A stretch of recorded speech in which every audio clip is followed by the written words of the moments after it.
amma ko woni ka hoore leydi ɗo ko jeyaka ka leydi wano leggal wano haako wano huɗo ɗum no ka hoore leydi ɗo kono ɗum nayi leydi ni jeyagoy ɗum non tamatake muɗum tayib joni no en farle neɗɗo yaha tawa ko huɗo tun woni ɗo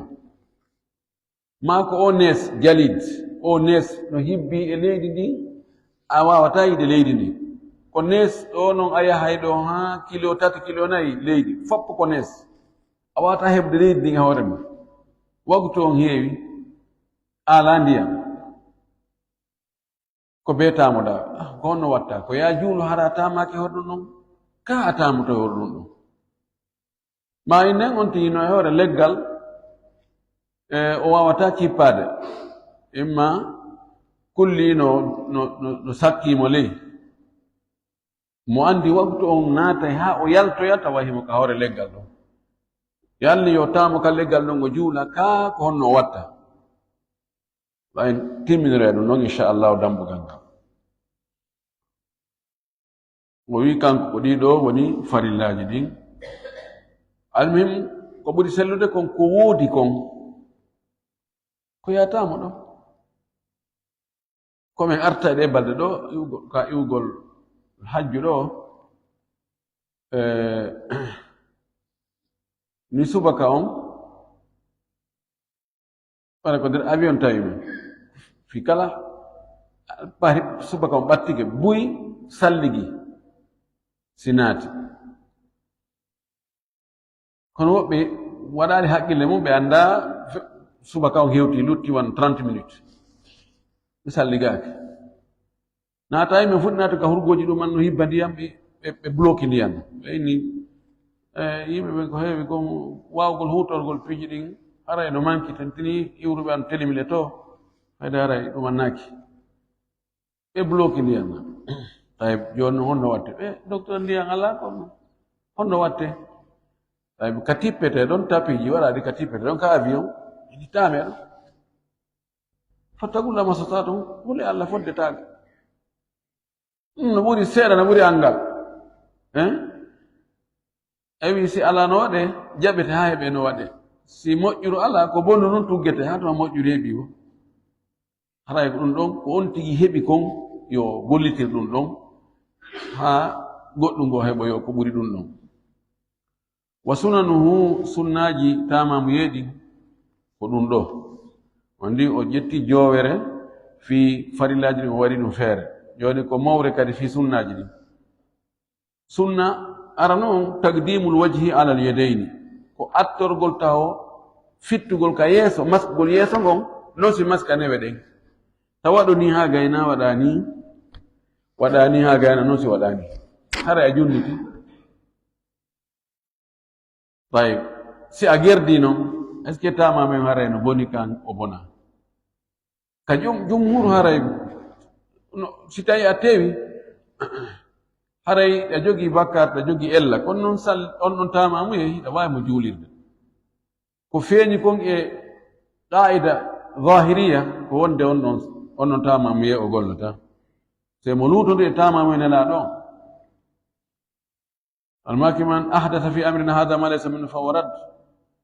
man amila amalan laysa alayhi amruna fahuwa rad laysa alayhi amru nabi sallallahu alayhi wa sallam wa tajdidu darbati lilyadayni sunna ɗin mo on ko heeɗintingol piyande nden ka leydi tappan lappugol juɗɗen ka leydi fii maskugol juɗɗen ɗiɗi nden lappande ɗon ko nde sunna tan wa mashihima ila almirfagayn wa mashuhuma ila almirfagayn e maskugol ɗen juuɗe ɗiɗi ha hewta ka coɓɓuli jon lappande nden ko sunna feerejo maskirgol nden lappande ɗon juɗɗen ha ga ɗum ɗon kadi ko sunna ɗimmo wa qila wi'ama yajibu no waɗɗi ɗum ɗon wifagal lishafa'i wa gayrihi wono hawrande ko shafa'i e woɓɓe goo ɓe wona shafa'i ko wi'i woɓɓe inni o be on tigi lappande ɗon ɗimmere o maska juɗɗen ha ka coɓɓuli juuɗe komi andi kon ka imamu shafa'i ɗum ɗon ko sunna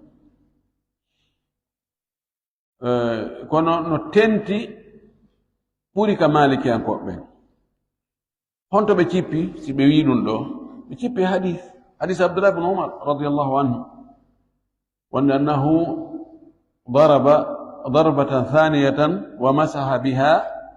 alyadaini ila mirfagain. o nelaɗo kanko abdullah ibn umar o tamorno ni o tappi tappande ɗimmere o maski juɗɗen ha ka coɓɓiɗi juɗga o wi ko ni mi yirlaɗo no gerda. kono hadis o na selluɗo si tawino sellino renolan ni ko ɗaɓɓete ko haniraɗo waɗa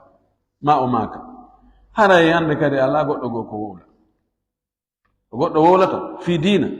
haniraɗo maaka harelan ni kono hadis o sellani ɓayno ngo sella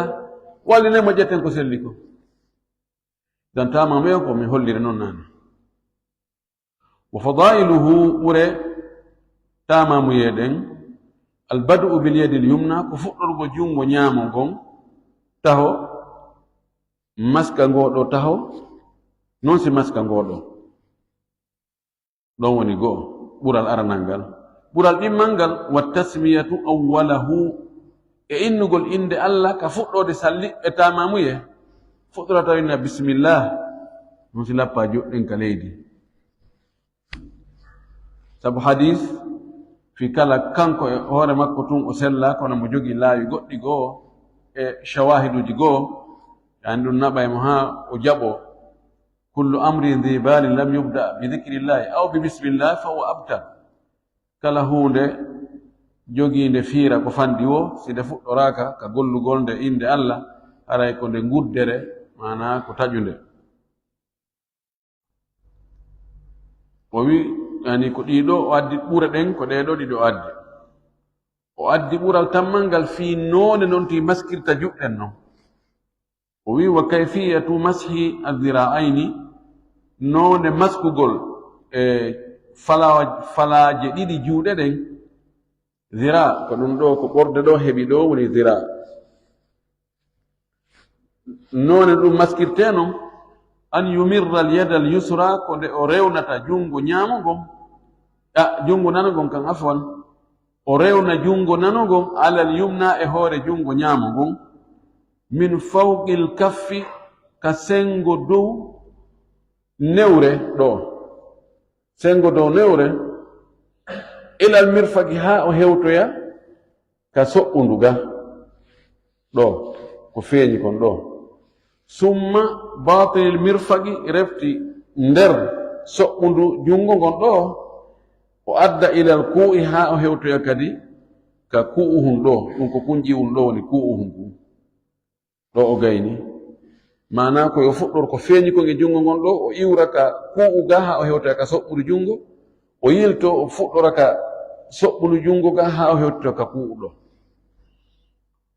o wi thumma yumirru yumna refti o rewna kadi jungo ñaamo ngon alal yusra e hoore jungo nano ngon kadhalika noon o fuɗɗora ka ku'uhum ɗo ko feeñi jungo ko ha hewtoya ka soɓɓudu o yilto o fuɗɗora ka soɓɓudu ɗo ko suuɗi e jungo ko ha hewtoya ka ku'uhum ɗo.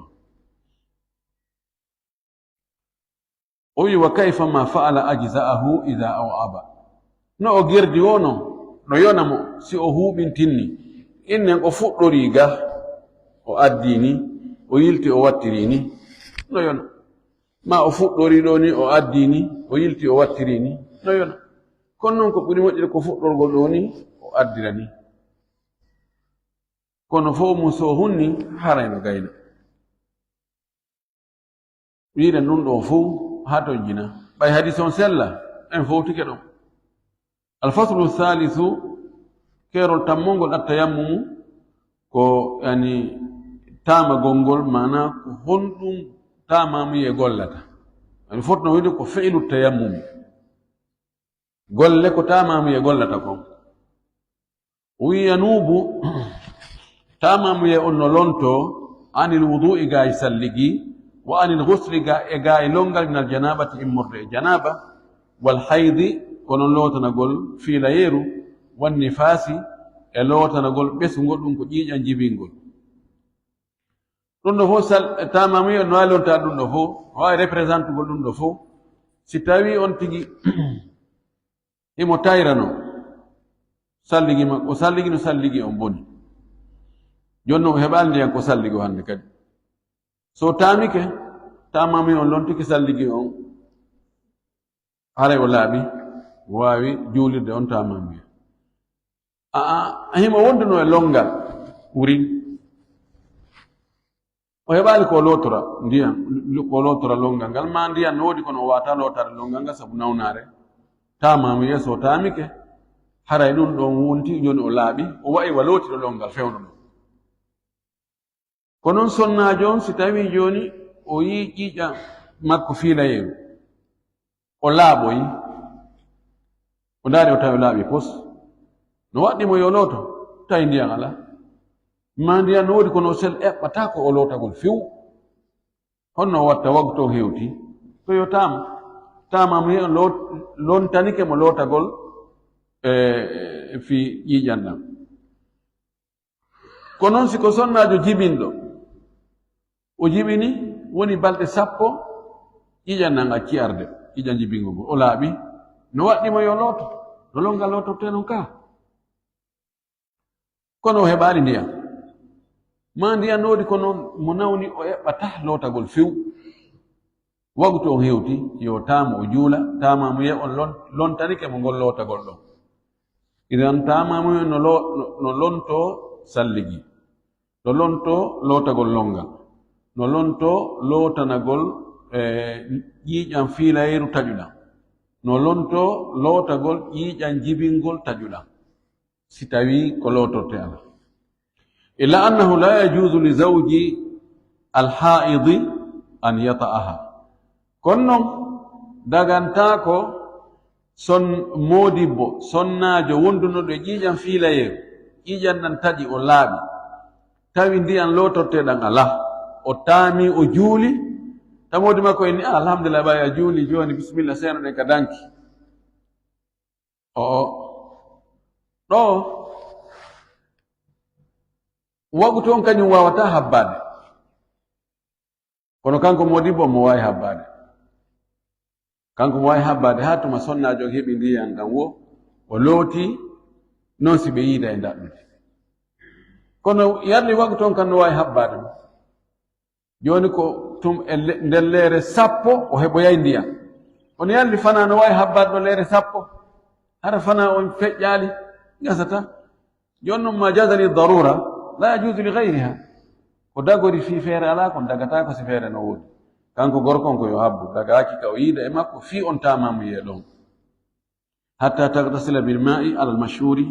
ha o lootora ndiyan ɗan ko ɗum ɗon lolli e madhabu holli wonde konngol gono ton wi'ungol ɓay tun o taamike o juuli ha joni kadi ndiyan ala modibbo on hari no habbi woni balɗe 6 fof ono wonde ƴiiƴan modibbo on no ŋañño ɗon no huccino ɗumanno no yiltodira ko yette sojo o ɓillori ha e madhabu on no toon konngol wiigol heyi awa ɗon kadi ɗum wawi ɗumannade joni ɓay on ɗon tamamuye fayda on ɗon konti joni laɓɓinimo taw ha tuma ndiyan heeɓi wo mo wawi wadde dewe ɗen fof ɓay mo wadde dewe ɗen fof a waɗa kadi yoɓe ñeeñi konngol ngol no wi ɗum ngol konngol noon no nandi si tawi hari tampere ɗuuɗi aray ɓe wawi ƴettugol ngol konngol ɗon taw nani joni noon ko honno bonnata o salli o tamamuye ɓe heɓi tamamuye moƴƴo ɓaw chartiji ɗin fof timmi en andi ko honnum o gollata ko honnum o lontoto joni heddike ko honnum no bonnata o woy wayanquduhu no bonna o tamamuye ɗo nawaqidul wudu'i bonnay ɗi salligi firta ɗi salligi ɗin fof e jangino ɗi ɓawa ka eyo si on tigi tamike ha o gayni o itti hendu onon tamamuye boni o tamike o yahi ka hurgo jano ma ka hurgo to soko tamamuye on boni o tamike o memodiri e sonnajo o heɓi dakamme tamamuye on boni o tamike o ɗanike o aɗo gollirgol tamamuye o tamamuye bo yani bonna ɗi salligi ɗin fof wol husli e ko noon kadi waɗɗinaɗi longal ɗin kadi si ari tun haray bonni tamamuye on tigi taamike ha o gayni tun mani yo yalti e makko o fijiri hoore makko mani yo yalti e makko ma o yiide sonnajo makko on non tamami o ñoli wiyatake o bonni o ñoli wa yanquduhu aidan wujudu lmai qabla alsalati ittifaqan no bonna kadi o ɗo tamamuye heɓugol ndiyan tawi ko angal ndiyan o tamorno o heɓi ndiyan ɗan ado o juulude ɗon kan no fottana o ɗaɓɓi ɗo ndiyan o heɓani ndiyan o yangike ɗo ha o taamo o fuɗɗo darnande julde nden tun goɗɗo ara tano jogii ndiyan hino ɗo ndiyan in ɗo ene wa joni on heɓani ndiyan ɗo nawi ɓaymi gayni tamade joni ara en konti yo juuɗo yandi tamami on boni ida hadara almau batala tayammum ɗon no fottana wala yanquduhu bada addukhuli fi salati kono woodegol ndiyan ɗam bonnata tamamuye on ɓaawo taamiɗo on naatani julde nden fuɗɗike juulude khilafan li abi hanifata wa ibni hambalin no luutodiri e ko abu hanifa wi ko e ko imam ahmad ibne hambal wi ko joni innen goɗɗo ari ko o koɗo e nokkure o ɗaɓɓi ndiyan o heɓaali o taamike o fuɗɗike julde o heɓi darde wotere ma darde ɗiɗi tun ta kamɓen ara adda bidoro ndiyan joɗɗina hino ɗo ndiyan wa joni ɓe hoɓɓe heɓaali ndiyan ɗo koɓe salligo o heɓi ndiyan himo e nder julde nden o gaynali taw kon no watta ka madhab imam malik imam shafii ɗo ko yo konti ɓay tun o fuɗɗike julde nden alhamdulillahi imam abu hanifa imam ahmad ɓeyni yo taƴoyi ɗum kisa assalamu aleykum assalamu aleykum wa rahmatullah o yaha o salligo o fuɗɗito julde nden e ba yalni fuɗɗagol mo joni juulugol ngol ɗum ɗon waɗi joni tamamuye on valeur hande kadi heɓugol ndiyan ɗam bonnatamo ka ko waɗatamo valeur hara ko valable ko tuma o salmini ko ɗo addi haala kam ɓeeɗa wi ko salminago ngon ɓeeɗa wi ko habbirago arano ngon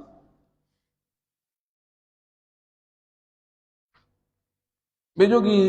dalilji mo ɓe no jogii ka nangi ɗon ɓeeɗa wiɓe imam malik shafii ɓen non ɓe inni allah subahana taala wi wala tubtilu amalakum taw bonnu golle mon ɗe o heɓi darde ɗiɗi halas yo konti o naate golle na yo terto ɓeeɗa wi o woy ko darura o iwi golle ɗe gasali yo kansil ɗum non o fuɗɗito e ba reena gongol ihtiyatu on koko ɓeeɗo wi'i kon yo taƴi julde nden o salligo o juulira julde nden salligi ɗumanni salligi ndiyan laaɓal ndiyankowal kono allah ɓeeɗa ko wi kon so waɗi hara yoni o wi wala bada alfaragi minha woodegol ndiyan ɗam bonnata tamamuye on ɓawonti gayni julde nden fala yuidu ha o fillatako nde ijma ɗon no fottana joni heɓugol ndiyan ɗam ko imma o heɓa ndiyan ɗan aɗo fuɗɗo ade julde nden ɗon nayo juulirtamamuye o si tawi o taamike o juuliri on ɗon tamamuye o gayni julde nden fes so heɓi ndiyan ɗam o fillatako julde nden tamamuye on golli golle mum ɗe lanni ɗiɗo ɗiɗi tarafuji ɗiɗi no fotta e mo ka yeddodira ko hakkunde ɗon ko si tawi ko heɓi ndiyan ɗan ko e hakkunde julde nden ko gaynali taw en andi ɗon ɗiɗo no woniri sengo ɗiɗo no woniri sengo mo wiyano pooɗude alfaslu rabiu keerol naya ɓongol ko ngol ɗum sakkiti yustabahu bitayammumi ma yustabahu bitaharati bilmai no dattinire no daginire sabu tamamuye ko ko daginirte kon laaɓal ndiyam bimana kala ko tawata si a salliginoke a waɗay e dewe ɗen tawa nun si a salligaki a watta ɗum ngal dewal ɗon sa tamike a waɗay ɗum julde nden woni ko julde farilla ko julde naafe mo salligaki newnanaka waɗugol idan si tawi ko salligorte ala ma on tigi wawata salligorde ndiyan ɗan so tamike o waɗay ɗum ɗum wangagol ka suudu kaaba sellata ka on tigi wango ka suudu kaaba walda e salligi si tawi o ala ko salligora ma ko salligore no wodi kono o wata salligade so tamike mo wawi wangade suudu kaaba memugol alqur'ana on o ɓuri sellude kon ko beeta on tigi no salligi si o wawata salligade ma ko salligorte ala mo wawi tamade fi memugol alqur'an idan kala ko tawno ngal dewal ɗon ko sharti yo ngal waɗe ko tawa on tigi no wondi e laaɓal salligi si tawi salligi on gasata haɗa tamamuyo no wawi lontade on tigi golla ngal gollal ɗo o wi kono wala yujma'u bihi bayna salatayni maktubatayni kono hawtitatake sabu tamamuye goto on hakkude julɗele ɗiɗi farliɗe khilafan li abi hanifa no lutode ko abu hanifa wi ko ɓe mana haysi ko julɗele ɗiɗi hawteteɗe si tawino hawteteɗe salligana e tamanagol fana juulira on tamame ɗon fana wona ha alansara juulira on ɗon ɗo kan kamɓe wiɓe tamamiye goto julta waktuji ɗiɗi farilla ɗon hiɓe fottani ɗon ko almami ɓentato malik shafai ahmad heddi ko si tawi ɗi hiɓɓidirte hata ko jamɗo joni en rendina e futoro e geeƴe oɗo ko wonɗo e tamade sabu o wata hutode ndiyam fes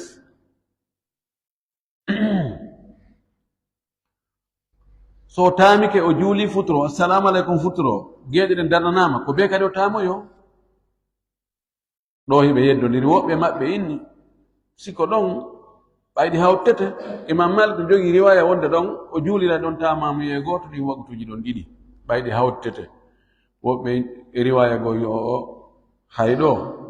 o tamanto futuro on ɓe juula o salmina o tamano kadi geeƴe ɗen feere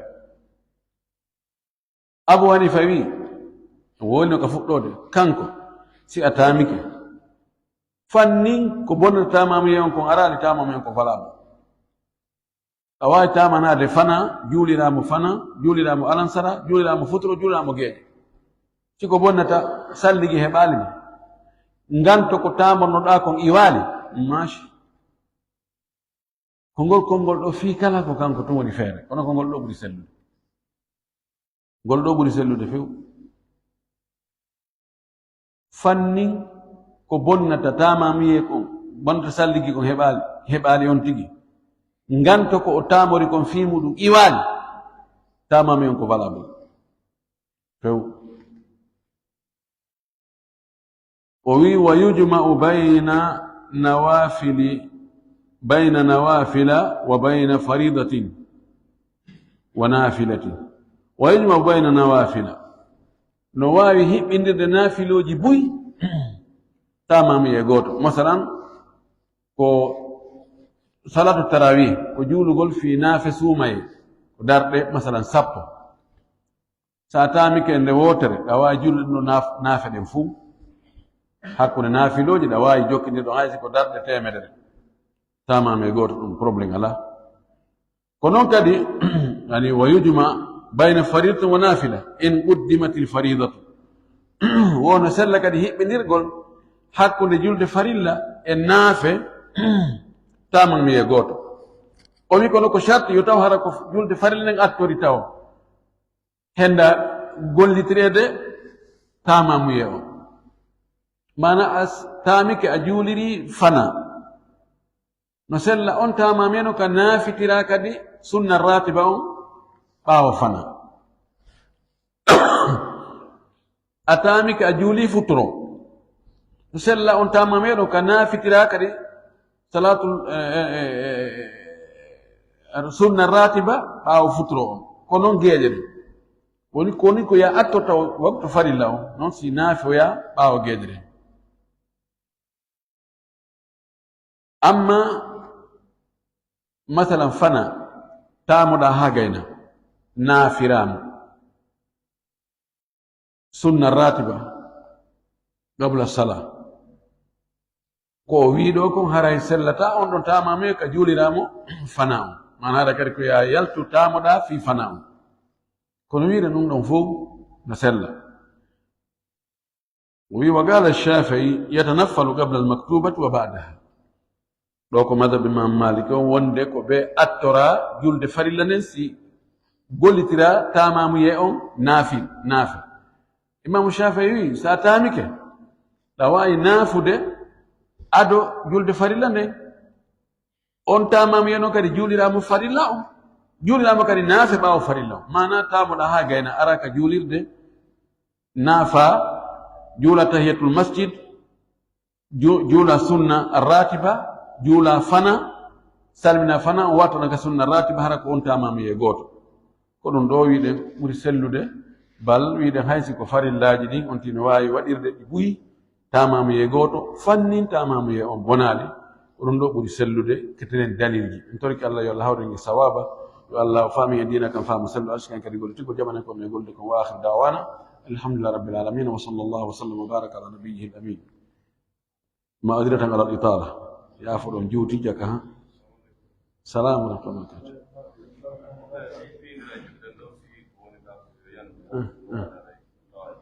si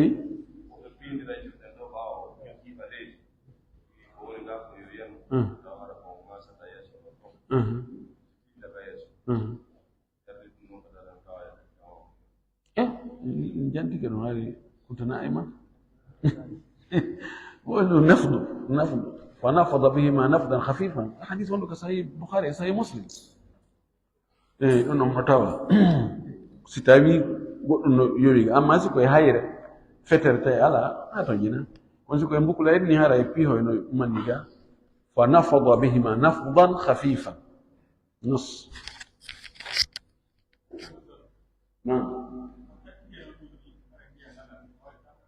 si woni o takki woni o tumbu si ndi ala ko noon tuwa mo takkitike woni ko hurgo jana ko hurgo to sokko si ndiyan ala ko yon tigi fitto en jangirno istigima so tigi fittike nan alhamdulillah mo hay so way ndiyam mo way salligade hara o yettaki o saƴƴoyi mo wawi